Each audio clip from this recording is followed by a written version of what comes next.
బ్రహ్మోత్సవాల సందర్భంగా ఆ భద్రకాళి అమ్మవారి సేవకు జిల్లా పద్మశాలి సంఘం ఆధ్వర్యంలో అందరం కూడా సంఘ పెద్దలందరం కూడా కలిసి మహిళలతోటి కుటుంబ సమేతంగా ఈరోజు గంధోత్సవ కార్యక్రమానికి పాల్గొనడం జరిగింది. ఆ అమ్మవారి ఆశీస్సులతోటి అందరూ సుఖ సంతోషాలతో ఉండాలని ప్రతి సంవత్సరం కూడా ఒక్కో కులానికి ఒక్కో రోజు కేటాయిస్తూ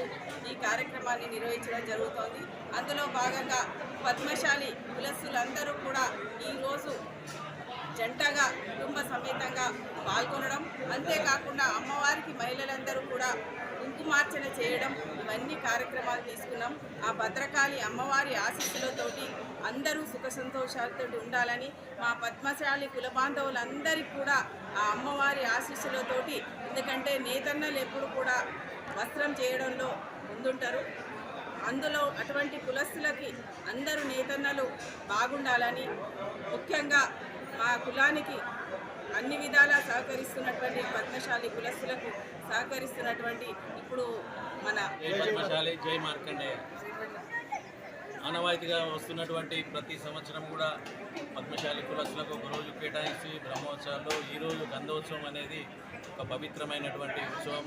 ఆ ఉత్సవానికి పద్మశాలి కులస్తులందరూ కూడా మేము సైతం అనే విధంగా ఫ్యామిలీస్ తోటి కలిసి రావడం, కుంకుమార్చన మహిళలు చేయడము, తర్వాత అభిషేకం చేయడము, అన్ని పూజలలో కూడా బ్రహ్మాండంగా అంటే ఉత్సాహంతో భక్తి శ్రద్ధలతోటి పాల్గొని దిగ్విజయంగా చేసినందుకు పేరున అందరూ కూడా కృతజ్ఞత తెలియజేస్తూ, ఇదే విధంగా ప్రతి సంవత్సరం కూడా అందరూ కలిసిమెలిసి ఒక తాటిపై ఉండి ఇదే విధంగా రాబో సంవత్సరంలో కూడా ఇంతకంటే ఇంకా ఘనంగా చేసే విధంగా ఉండాలని ప్రతి ఒక్కరిని కోరుకుంటూ పద్మశాలి కులస్తులను మహిళలని సోదరిమణులని అందరికీ కూడా పద్మశాలి తరఫున మరొకసారి ధన్యవాదాలు తెలియజేస్తున్నాను. బ్రహ్మోత్సవ శుభాకాంక్షలు తెలియజేస్తూ